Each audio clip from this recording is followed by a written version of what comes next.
السلام عليكم ورحمة الله وبركاته. ازيكم حبايبي حبايب مطبخ بودي وماسة. النهارده ان شاء الله هنعمل اكلة خفيفة وظريفة، بس مش هنشتريها من عند الحاتي ابدا. ليه؟ لحمتنا مضمونة وحاجة نظيفة وحاجة بيتي. انت شارية اللحمة وفرماها في بيتك او فرماها بره، بس انت عارفة مصدرها ايه، وحاجة كده تحفة هتعجبك. وهنقول على كل خطواتها وتركتها، وخلينا مع بعض ونقول بسم الله الرحمن الرحيم. اول حاجة هنقول بقى ايه الخلطه اللي هنحطها على الكفته اللي هتخليها ممتازه وما تفكش معاكي وتطلع ناجحه 100%. نبتدي مع بعض. حاطه فلفل، حاطه طماطمايه واحده، توم، نص معلقه توم مفروم، بصلايه، 7 بهارات، فلفل اسمر. ونبتدي ونقول بسم الله الرحمن الرحيم.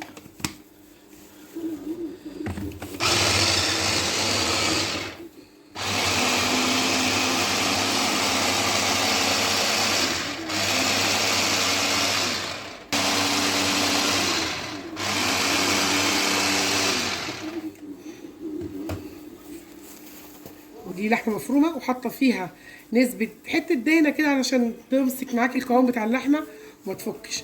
في كذا طريقه للكفته، في ممكن دلوقتي هقول لكم هنعمل ايه عشان تطلع معاكي ناجحه وما تفكش، وهتشويها في البيت ومش تشتريها من بره ابدا. بعد الخطوه دي ان شاء الله ممكن نحط نص كوبايه برغل نقعاها وتروحي فرماها مع اللحمه، او نستبدلها بنص كوبايه بصمات. تمام. وهنبتدي نقول بسم الله الرحمن الرحيم.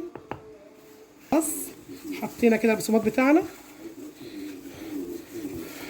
بدع كل المكونات مع بعضيها بالمنظر ده عشان تطلع معاكي في الاخر متماسكه وجميله اهي قدامكم. كل حاجه بنعملها في القناه عندكم قدامي يا جماعه، ما بنعملش حاجه وبتطلع حاجه تانية، كله قدامكم اهو. وان شاء الله هتطلع معاكم تحفه. بالنسبه للملح انا كنت حاطه ربع ملح، ربع معلقه، لان ما بنحبش ملح كتير في الاكل. طبعا الملح حسب الرغبه، عايزه تزودي سنه الشطه برضو ده حسب الرغبه. هنبتدي بقى نصبحها ونرجع لكم تاني. وفي بقى البقدونس ده برضو حسب الرغبه، بس بيديها ريحه وطعم حلو جدا. نقول بسم الله الرحمن الرحيم. حضرنا ميه اللي هنبل بيها ايدينا ونصبع بيها، وتطلع معاكي حاجه عظمه كده جميله وهتعجبكم. وان شاء الله تقولوا لي رايكم فيها. ده اول واحد قدامكم اهو.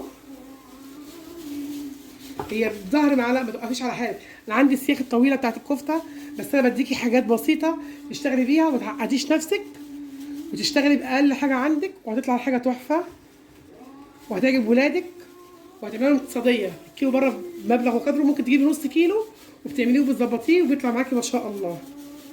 اخلص الكميه ونرجع مع بعض تاني. وده الشكل النهائي للكفته بعد ما عملناها. طريقه تسويتها بسيطه جدا. هنحط ربع كوبايه ميه ونحطها على النار 5 6 دقايق بس تشد، ونرجع ندخلها في الفرن. وافضلوا معايا وهنشوف هنعمل ايه. شكلها مشهي فعلا والله وجميله جدا وحاجه بيتي ونضيفه. هنجرب ونشوف مع بعض كده. اهي يا حبايبي نص كوبايه ميه هتحطيها بالمنظر ده، سهله ومش هتاخد معاكي اي حاجه. وهنعمل ان شاء الله رز البلدي العادي المصري بتاعنا، بس هنعمله ببصله اهي بالمنظر ده. هنعملها ببصلايه كده اهي، انا كنت فرماها. تمام.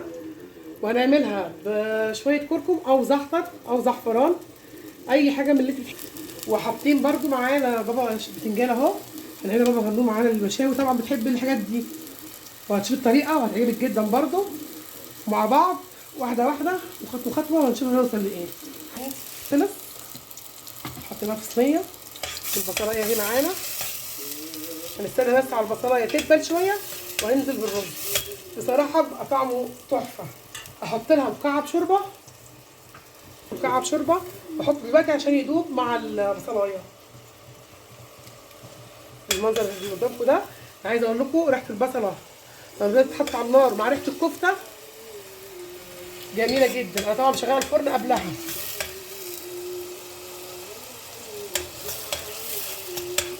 شوفوا شكل الكفته اهي على النار، جميله جدا. انا بس مش محتاجه اكتر من كده في البصله. انا كنت غاسله الرز على حسب الكميه اللي انت بتستخدميها وبتعمليها، وعلى قد ما تقدري وفري ودبري، ما تشتريش اي حاجه جاهزه. لو بتعرفي تعملي اي حاجه واحنا مع بعض، اللي ما بيعرفش حاجه اي حاجه جديده عايزينها اطلبوها وانا اعملها لكم وانزلها ان شاء الله على القناه بتاعتي. بس اهم شيء ما تنسوش تفعلوا القناه وتدوسوا الجرس وتفعلوا الاشتراك عشان نكبر بيكم وليكم. انا طبعا مشغله الكاتل، انا كده حاطه الميه في الكاتل بتسخن علشان نخلص الرز. هنقلب فيه شويه محترمين كده اهو قدامكم، والكفته قدامكم والبابا غنوج قدامكم اهو. هنخلص الرز وهنعمله في الكبه بالطحينه والخل، وهتشوفوا تاكلي احلى بابا غنوج وهتدعوا لي ان شاء الله. واعملوا الاكل وصفتي، هتاكلوا احلى اكل وهتوفري، مش هتشتري من بره ابدا. كفته الحاتي مع عمو ماسة.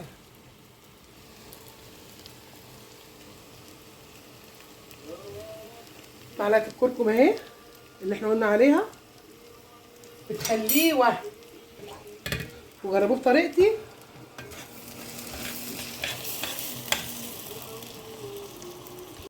لما ننزعه على الرز ما ننساش ان حاطين مكعب شوربه، فما كتريش ملح عشان ما يطلعش مالح معاكي.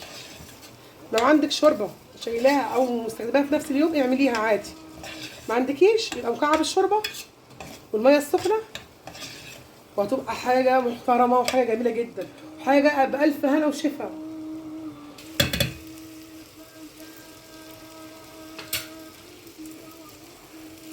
خلاص هنزل بالميه، انا ما بحتاجش اقلبه كتير.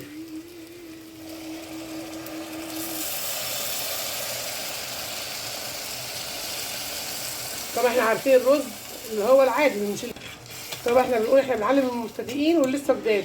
الميه قد عقله الصباع. لو الرز طبعا عارفين الرز البلدي او المصري، في واحده بتشرب الميه كتير في واحده لا، فبتشوفي لو احتاج ميه تاني بتنزلي له، بس ما تحطيش في الاساس ميه كتير عشان ما يلتش منك. طعمه طبعا تحفه، انا مش عايزه اقول لكم والله العظيم الاكل لا حول ولا قوه الا بالله تحفه. تمام كده هنحط الكفته في الفرن. طبعا الكفته بتتكلم عن نفسها، وهديت عليه النار ونرجع لبعض تاني. حطيت شويه خل صغيرين، يلا اهو.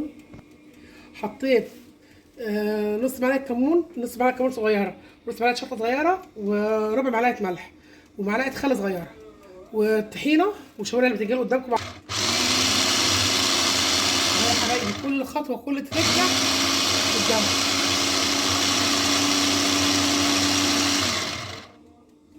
نزل اهو قدامكم اهوت، كل حاجه بنعملها خطوه بخطوه مع بعض.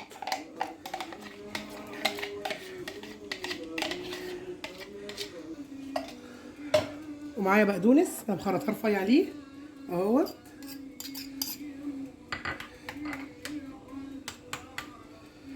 وده كان خطوه بابا غنوج. ده بيتعمل جنب اي حاجه بتاكليها على فكره، ده هحطه في تقديم. ودوت الشكل النهائي بتاع بابا غنوج لما خلص. هنعمل يلا. ودلوقتي الطحينه، الميه السخنه، معلقه الطحينه اهي، وبننزل بشويه. ارجع الخ اظبطها شويه ميه سخنين، وبنقلب فيها وبنعملها مع بعض. ونرجع تاني يا حبايبي. الرز اهو يا حبايبي قدامكم، عملناه خطوه بخطوه وتركه بتركه، وحاجه كده زي العسل، وانتي ضمناها وعاملاها في بيتك، وولادك هيحبوها ومش هيطلبوا منك اكل من بره تاني. ماشي. الطحينه اهي قدامنا، تضربي فيها لغايه ما تتقل بالمنظر الجميل اهو يا حبايبي اهو، كله قدامكم. عشان كل ما تضربي فيها بتفسح، بتبقى بيضه، بتبقى جميله بالمنظر ده. شايفه حبيبتي؟ الطحينه معاكي خطوه بخطوه، واللي عايزه تعرفيه قولي لي عليه وانا هعمله لك.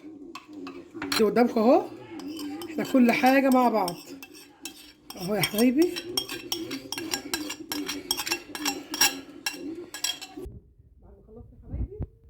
والنهارده كان الاكل دمه خفيف وظريف، وكان جميل ما شاء الله.